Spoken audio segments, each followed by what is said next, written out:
Eight my YouTube channel study time with SK. Hello, this is Sonali Kumari और आज हम cover करने वाले हैं CHE 10 के इंपॉर्टेंट क्वेश्चंस। यहाँ पर ये न्यूमेरिकल क्वेश्चन से स्टार्ट करते हैं। क्वेश्चन नंबर 1 से, calculate the precessional frequency of a nucleus having nuclear g factor 5.5 and nuclear magneton 5.05 इंटू 10⁻⁻27 joule tesla inverse in magnetic field of 1 Tesla.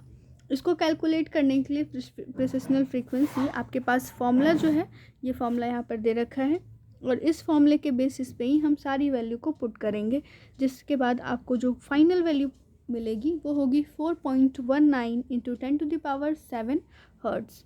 आगे बढ़ेंगे क्वेश्चन नंबर 2 की तरफ। क्वेश्चन नंबर 2 है, the specimen of ZNO shows a strong ESR line at the frequency 9.45 megahertz. Calculate the G value of the line. यहाँ पर आपको जी value find करनी है। पिछले क्वेश्चन में हमने इसी को न्यूक्लियर जी फैक्टर कहा था, तो इसे दोनों नाम से जाना जाता है। यहाँ पर आपको सारी वैल्यूज़ फाइंड आउट दे रखी हैं और इन्हीं वैल्यू के बेसिस पे, इन्हीं वैल्यू को पुट करके आपको जी फैक्टर या फिर जी वैल्यू फाइंड करना है। जो हमारा लास्ट क्वेश्चन में इक्वेशन था, जो एक्सप्रेशन था, वो था V is equals to G factor beta N, जिसे हम न्यूक्लियर मैग्नेटॉन कह रहे हैं, और मैग्नेटिक फील्ड ओवर एच, ठीक है, जिसे हम प्लैंक्स कांस्टेंट कहते हैं। तो यहाँ से हमने यहाँ पर जी की वैल्यू जो है वो रिड्यूस करने के लिए ये वाली फॉर्मूला लगाया है। तो इस वाले फॉर्मूले पे आप सारी वैल्यूज़ को पुट करेंगे, तो इसके बाद जो आपका फाइनल आंसर होगा वो 4.3 होगा। आगे बढ़ते हैं आगे के क्वेश्चंस की तरफ। क्वेश्चन नंबर 3 है, यहाँ पर फोर्स कांस्टेंट फाइंड करना है। HCl का मॉलिक्यूल है जो एब्जॉर्प्शन शो करता है 2886 सेंटीमीटर इनवर्स पे। तो इसके लिए आपको फोर्स कांस्टेंट फाइंड करना है। तो फोर्स कांस्टेंट फाइंड करने के लिए आपको कुछ और वैल्यूज़ की ज़रूरत होगी, जैसे कि आपको यहाँ पर रिड्यूस्ड मास निकालना होगा। तो रिड्यूस्ड मास के लिए जो हमने फॉर्मूला आपको बताया है वो है ये, और इस फॉर्मूले को कैसे यूज़ करना है वो भी हमने यहाँ पर आपको एक बार दिखा दिया है। तो यहाँ से तो रिड्यूस मास आप यहाँ इसकी निकाल सकते हैं HCl मॉलिक्यूल की। इसके बाद जो फोर्स कांस्टेंट निकालने का फॉर्मूला होता है, ये फॉर्मूला है ये 4π² into reduce mass into oscillational frequency का स्क्वायर है, ठीक है। तो आप यहाँ पर तो आपको फ्रीक्वेंसी प्रोवाइड की गई है, आप इसकी ऑसिलेशनल फ्रीक्वेंसी किस तरीके से फाइंड आउट करेंगे। तो जब फ्रीक्वेंसी के अंदर आप C की मल्टीप्लाई कर देते हो, यानी कि स्पीड ऑफ लाइट की, तो वही जो फ्रीक्वेंसी होती है वो ऑसिलेशनल फ्रीक्वेंसी बन जाती है। तो जब आप ये सारी वैल्यूज़ को पुट करेंगे इस फॉर्मूले के अंदर, तो जो आपका फाइनल वैल्यू आएगा वही आपका इसका आंसर हो जाएगा। जो फोर्स कांस्टेंट निकला वो निकला है ये 473 न्यूटन मीटर इनवर्स। आगे बढ़ेंगे क्वेश्चन नंबर 4 की तरफ। क्वेश्चन नंबर 4 है, calculate equilibrium dissociation energy for, एक ये मॉलिक्यूल है, एक्चुअली मॉलिक्यूल जो है वो आयन के फॉर्म में है, H2 पॉजिटिव, इफ़ D0 यानी कि स्पेक्ट्रोस्कोपिकल डिसोसिएशन एनर्जी जो आपको दे रखी है और बाकी वैल्यूज़ आपको प्रोवाइड की गई हैं, इसके बेसिस पे आपको equilibrium dissociation energy find out करनी है। इसके लिए आपके पास यहाँ पर फॉर्मूला है ये, इस फॉर्मूले के बेसिस पे हमने सारी वैल्यूज़ को पुट किया। इसके बाद जो आपका फाइनल आंसर निकल करके आएगा वो होगा ये, जिसको हमने अभी पॉइंट आउट किया। आगे बढ़ेंगे हम क्वेश्चन नंबर 5 की तरफ। क्वेश्चन नंबर 5 है आपके सामने, यहाँ पर आपको एज्यूम करनी है, कुछ फ्रीक्वेंसीज दे रखी हैं CO2 की। अब इन फ्रीक्वेंसीज के बेसिस पे आपको 0 पॉइंट एनर्जी फाइंड आउट करनी है। डीजेनरेसी, जिसे हम DI से डिनोट करते हैं, 1 है फ्रीक्वेंसी 1 और 3 के लिए, और 2 है फ्रीक्वेंसी 2 है फ्रीक्वेंसी 2 के लिए, V2 के लिए 2 है। इसको हमें फाइंड आउट करने के लिए ये जो फॉर्मूला मैंने यहाँ पर लिखा है, इस फॉर्मूले को यूज़ करना है। मैं बाकी चीज़ें आपको बता दूँ तो D जो है ये डीजेनरेसी है, आप सभी को पता है। H प्लैंक्स कांस्टेंट है, C जो है वो स्पीड ऑफ लाइट है। यहाँ पर जो ν1 ν2 एंड ν3 है, ये हैं आपके क्वांटम नंबर्स।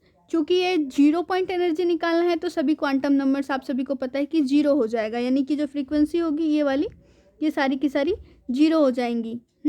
इसके बाद इस फॉर्मूले पे हम जिस तरीके से बोला है कि फ्रीक्वेंसी 1 और फ्रीक्वेंसी 3 के लिए हमें 1 लेना है, तो हमने फ्रीक्वेंसी 1 और 3 के लिए 1 लिया है यहाँ पे, ये देखिए। अब आप लोग कहेंगे 1/2 क्यों है, तो फॉर्मूले में ही d1/2 है, तो इसीलिए हमने 1/2 लिया, यहाँ पर 1/2 लिया, और यहाँ पर v2 के लिए 2 लेने बोला था, तो 2/2 इंटू क्या हो जाता है, ये 1 हो जाता, इसीलिए हमने सिर्फ वैल्यू जो है वो v2 की जो दे रखी है 667, वही वैल्यू एज इट इज़ लिख दी है। ठीक है, तो यहाँ से तो ये सारी चीज़ें आप देख लिए। जब आप सभी वैल्यूज़ को इस क्वेश्चन के अंदर पुट करते हैं, इस इक्वेशन के अंदर पुट करते हैं, तो जो आपका फाइनल फॉर्म वैल्यू निकल करके आता है वो होता है 4.992 इंटू 10⁻⁻20 जूल। ये question number 5, 0 point energy find out करने के लिए जब भी क्वेश्चन आता है इस तरीके से आता है, जहाँ पर आपको फ्रीक्वेंसीज दे रखी होती है और उनके बेसिस पे आपको 0 पॉइंट एनर्जी फाइंड आउट करना होता है। डीजेनरेसी अगर नहीं दिया हो इस तरीके से स्पेसिफिक, तो आप हमेशा 1 लेकर के चलेंगे। आगे बढ़ते हैं आगे के क्वेश्चंस की तरफ। क्वेश्चन नंबर 6, यहाँ पर आपको फाइंड आउट करना है बॉन्ड लेंथ। देखते हैं इस क्वेश्चन को।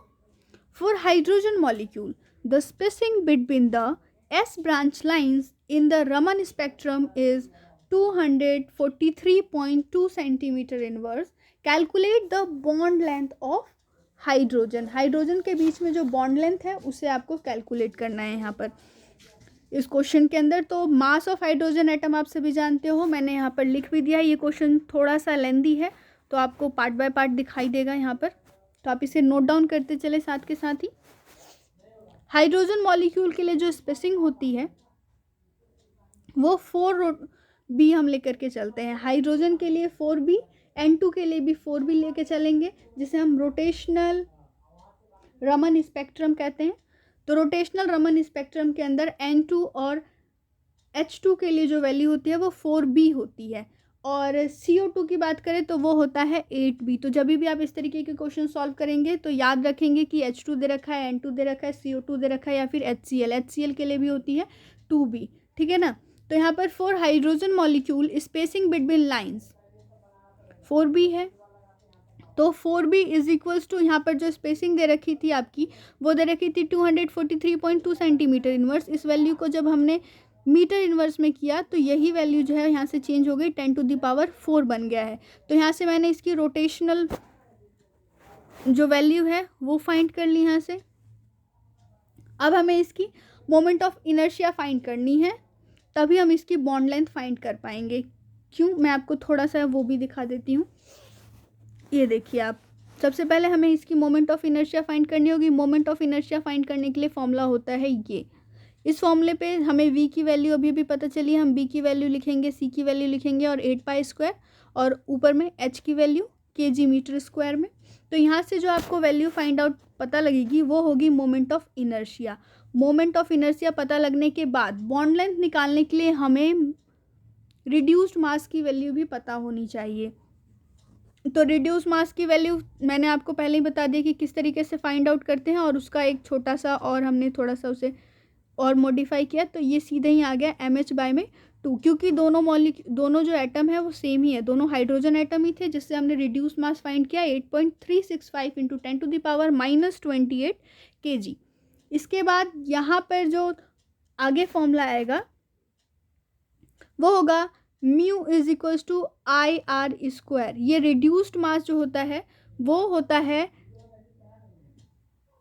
बॉन्ड लेंथ का स्क्वायर और मोमेंट ऑफ इनर्शिया का प्रोडक्ट। तो यहाँ से आपको बॉन्ड लेंथ निकालनी थी, तो bond length is equals to I/μ का अंडर रूट में आता है, तो अंडर रूट की जगह पे हमने 1/2 लिखा, और सभी वैल्यूज़ को पुट करने के बाद जो आपका फाइनल वैल्यू आएगा वो हो जाएगा बॉन्ड लेंथ का 74.6 पिकोमीटर। यहाँ पर है आप question number 7, predict the position of the Raman vibration lines for CH stretching of an alkene at 2960 centimeter inverse if Hg radiation of 435.8 nanometre, जिसको यहाँ पर फिर से आपको फ्रीक्वेंसी में प्रोवाइड कर दी गई है वैल्यू। यहाँ पर देखिए, कभी भी रमन स्पेक्ट्रम में पोजीशन पूछेगा ना तो पोजीशन स्ट्रोक और एंटी स्ट्रोक लाइंस की पूछी जाती है, कभी भी रेलिंग्स की जो पोजीशन है वो नहीं पूछी जाती है। ठीक है, तो स्ट्रोक लाइंस के लिए आप ये एक चीज़ याद रखिए कि हमेशा माइनस करना होता है और एंटी स्ट्रोक लाइंस के लिए हमेशा प्लस करना होता है। एंड जो स्ट्रोक लाइंस होती हैं उसके अंदर जो जो स्कैटर्ड फ्रीक्वेंसी होती है वो कभी भी कम होती है इंसिडेंट फ्रीक्वेंसी से, ठीक है, इसीलिए हम वहाँ पर माइनस करते हैं। और जब हम एंटी स्टॉक लाइन्स की बात करते हैं तो वहाँ पर जो स्कैटर्ड जो फ्रीक्वेंसी होती है रेडिएशन की वो हमेशा मैक्सिमम होती है इंसिडेंट रेडिएशन की फ्रीक्वेंसी से, इसीलिए हम वहाँ पर ऐड करते हैं, प्लस करते हैं। तो इस तरीके से आप निकाल सकते हो। कोई भी क्वेश्चन अगर पूछे, हमारे एग्जाम में एक और क्वेश्चन पूछा जाता है सेम ऐसा ही, जहाँ पर आपको स्टॉक लाइन्स और एंटी स्टॉक लाइन्स की पोजीशन फाइंड आउट करनी होती है। तो आप एक चीज़ याद रखिए, स्टॉक लाइन्स के लिए आपको माइनस करना है और एंटी स्टॉक लाइन्स के लिए आपको प्लस करना है। जब आप इस तरीके से इस फंक्शन को परफॉर्म करते हैं सारी वैल्यूज़ के साथ, तो आपको जो वैल्यू पता लगेगी स्टॉक लाइन्स के लिए वो होगी ये, और एंटी स्टॉक लाइन्स के लिए जो वैल्यू होगी वो होगी ये। आगे बढ़ते हैं क्वेश्चन नंबर 8 की तरफ। क्वेश्चन नंबर 8 में आपको fundamental transition for OH species is observed eight 3735 centimetre inverse. आपको फाइंड आउट करना है OD स्पीसीज की पोजीशन, ठीक है। दोनों की आपको फंडामेंटल ट्रांजिशन की आपको पोजीशन फाइंड आउट करनी है, OD की और OH की आपको प्रोवाइड करा रखी है। हम इसको थोड़ा सा और जब कैलकुलेट करते हैं, थोड़ा सा और सॉल्व करते हैं, तो हमें ये पता लगता है कि अगर आप अंडर रूट के अंदर दोनों का रिड्यूस्ड मास को एक दूसरे से डिवाइड कर दें तो भी आपको फंडामेंटल ट्रांजिशन की वैल्यू पता लग सकती है। तो हमने क्या किया, इसे थोड़ा सा और यहाँ पर इस तरीके से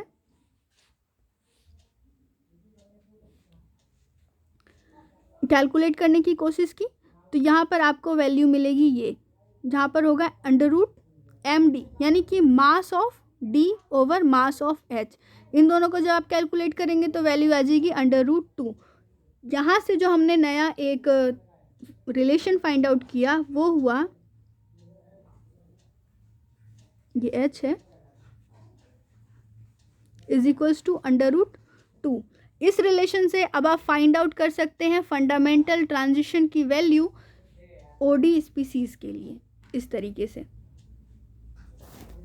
अब बढ़ेंगे आगे के क्वेश्चंस की तरफ, क्वेश्चन नंबर 9 की तरफ। तो क्वेश्चन नंबर 9 में भी हम क्वेश्चन नंबर 8 वाला ही जो रिलेशन है वो लगा रहे हैं। यहाँ पर आप देख सकते हो 0 पॉइंट एनर्जी फाइंड आउट करने की जो वैल्यू होती है वो होती है E0 is equals to 1/2 H oscillational frequency, ठीक है। ऑसिलेशनल फ्रीक्वेंसी आपको यहाँ पर दोनों के लिए कैलकुलेट करनी पड़ेगी, HCl के लिए भी और DCl के लिए भी। जब आप E0 किसके लिए, HCl के लिए, और फिर E0 DCl के लिए जब आप एक दूसरे के कंपैरिजन में रखेंगे रेशियो निकालने के लिए, तो 1/2/H दोनों कैंसिल आउट हो जाएगा और आपके पास जो वैल्यू बचेगी वो होगी V oscillation of HCl over V oscillation of DCl। और फिर 8th क्वेश्चन में जो हमने रिलेशन फाइंड आउट किया वही रिलेशन जब हम फाइंड आउट करते हैं तो जो 0 पॉइंट एनर्जी होती है वो अंडर रूट 2 निकलती है HCl और DCl के लिए, दोनों के रेशियो में। क्वेश्चन नंबर 10 की अगर बात करें तो फंडामेंटल वाइब्रेशनल ट्रांजिशन आपको यहाँ पर दे रखा है और कैलकुलेट करना है फोर्स कांस्टेंट। आप इजीली फोर्स कांस्टेंट फाइंड कर सकते हैं इस वाले फॉर्मूले को यूज़ करते हुए। तो यहाँ पर हिंट है क्वेश्चन नंबर 10 के लिए।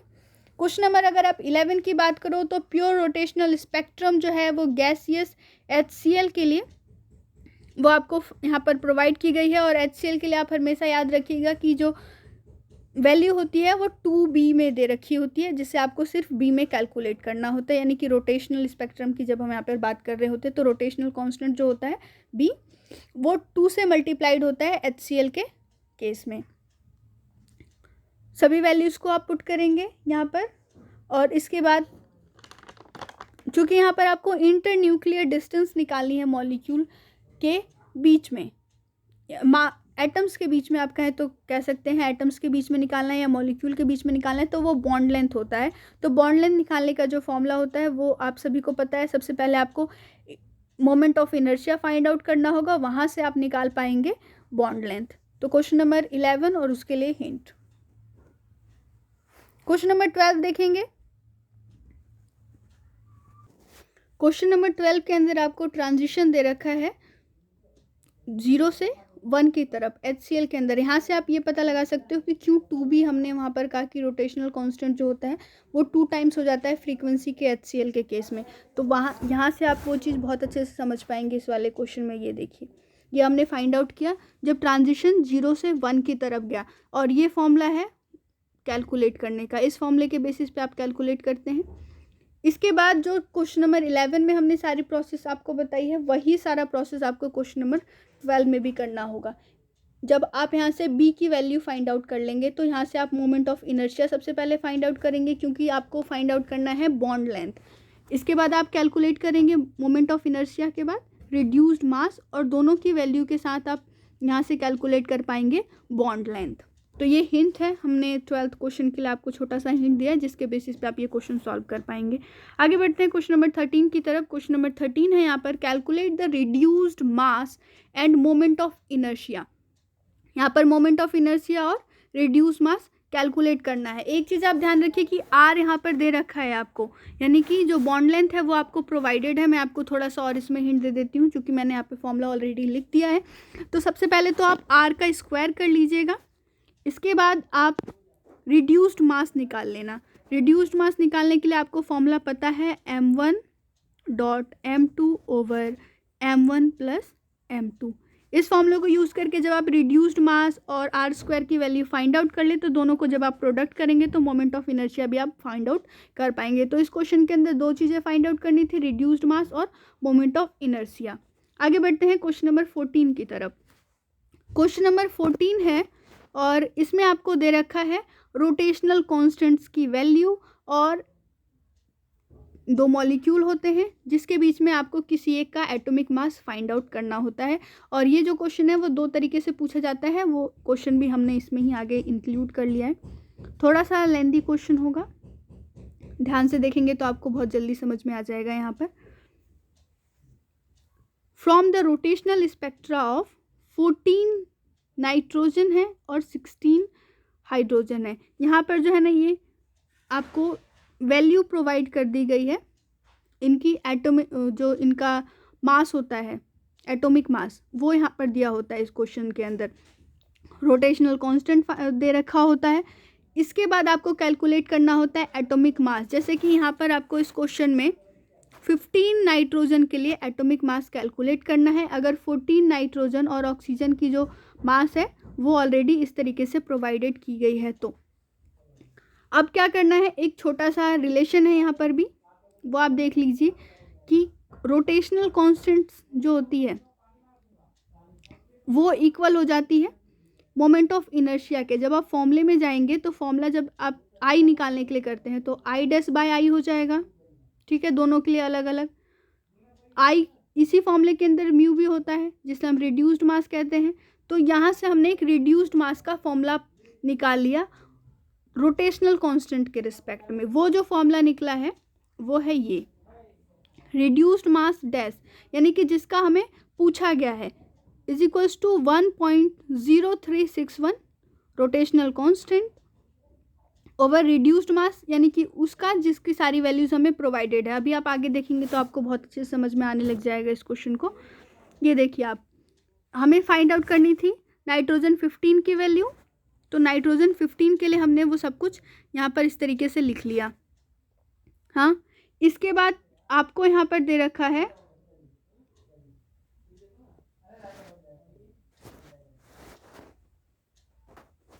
इसके बाद सारी जो भी प्रोवाइडेड वैल्यूज हैं उनके बेसिस पे हमने ये दोनों चीज़ें निकाल ली यहाँ से।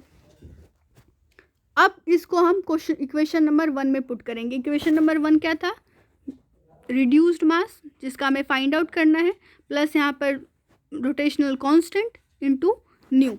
तो इस बेसिस पे आप ये सारी चीज़ें पुट कर सकते हैं, और जब आप ये सारी वैल्यूज़ पुट करते हैं तो उसके बाद आपको 15 नाइट्रोजन का जो वैल्यू फाइंड आउट होगा वो होगा 14.98257।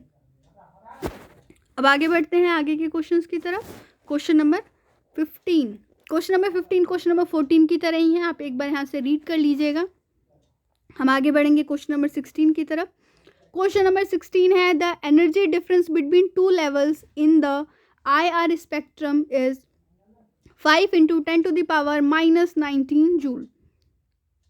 आपको यहाँ से कैलकुलेट करना है नंबर ऑफ मॉलिक्यूल का रेशियो दोनों लेवल्स में, और आपको यहाँ पर दे रखा है बोल्ट्जमैन कांस्टेंट की वैल्यू और टेम्परेचर।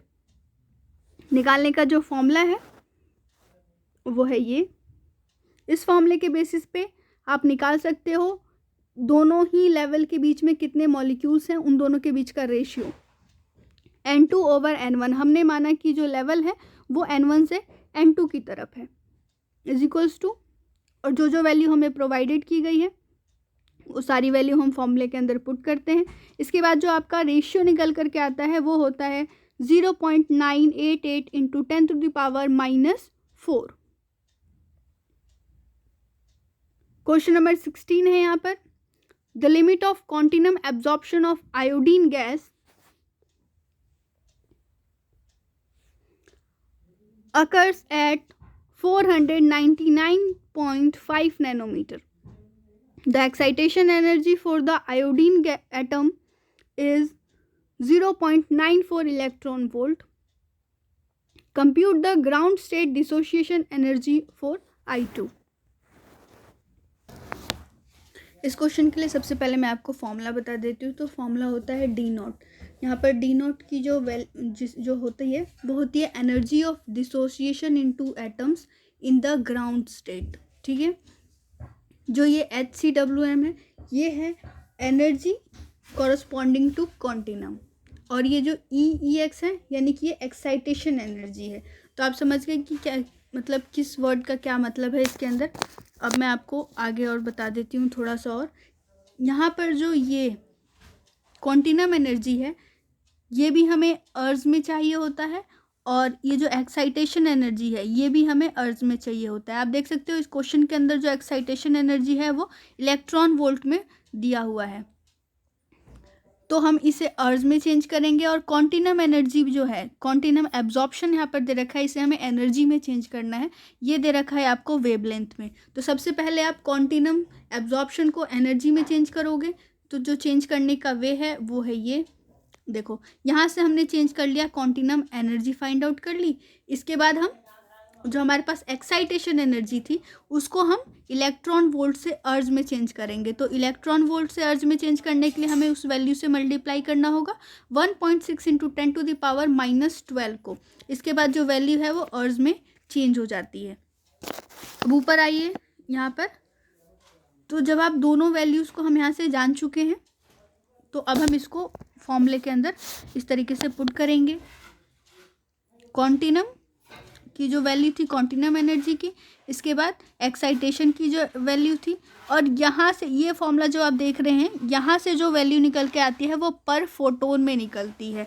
जो डिसोशिएशन एनर्जी होती है, ग्राउंड डिसोशिएशन स्टेट की एनर्जी, वो निकलती है पर फोटोन के अंदर। ठीक है, अर्ज पर फोटोन में। अगर क्वेश्चन में कहे कि नहीं KCl पर मोल में निकालिए तो वो कैसे निकालना है वो हम फिर इसके बाद यहाँ पर देखेंगे। आप सभी वैल्यूज़ को पुट करेंगे और कॉन्टिनम एनर्जी में से माइनस कर लेंगे आप एक्साइटेशन एनर्जी, तो आपको यहाँ से पता लग जाएगी डिसोसिएशन एनर्जी ग्राउंड स्टेट की, जो क्वेश्चन के अंदर पूछा गया था। क्वेश्चन में कहीं पर भी ये नहीं कहा गया है कि आपको एनर्जी अर्ज पर फोटोन में निकालनी है या KCl पर मोल में। तो चाहे तो आप क्वेश्चन को यहाँ पर भी रहने दे सकते हैं, लेकिन अगर आप चाहते हैं कि KCl पर मोल में निकालें तो जो भी आपकी वैल्यू फाइंड आउट हुई है डी नोट की यानी डिसोसिएशन एनर्जी की, उसको आपको मल्टीप्लाई करना होगा N नॉट यानी कि एवोगैड्रो नंबर बाय 4.2 इंटू 10⁻10 से। जब आप इसको इस तरीके से मल्टीप्लाई करते हो तो फिर आपको मिल जाएगी यहाँ से KCl पर मोल की वैल्यू, जो निकलेगी 35.4496 KCl पर मोल। तो ये वो 17 क्वेश्चन हैं जिनके हमने आपको कुछ के सॉल्यूशंस बताए, कुछ क्वेश्चंस में आपको हिंट दिया, और यही क्वेश्चंस आपके एग्जाम में वैल्यू को कई बार चेंज करके और कई बार एज इट इज पूछ लिया जाता है। तो अगर आप इन क्वेश्चंस की अच्छे से प्रैक्टिस कर लेते हैं तो आपको न्यूमेरिकल क्वेश्चंस की फिर टेंशन लेने की कोई ज़रूरत नहीं होगी। ये वीडियो आपको कैसा लगा हमें कमेंट करके ज़रूर बताइएगा। अपने फ्रेंड्स तक इस वीडियो को ज़रूर शेयर कीजिए, वीडियो को लाइक कीजिए, और अगर आप हमारे चैनल पर नए हैं तो चैनल को सब्सक्राइब कर लीजिए। हमारे चैनल पे CHE 10 के थ्योरी के जो इंपॉर्टेंट क्वेश्चंस हैं उनका वीडियो भी अवेलेबल है, तो आप वहाँ से उस वीडियो को भी देख सकते हैं। तब तक के लिए स्टे ट्यून। जय हिंद, जय भारत।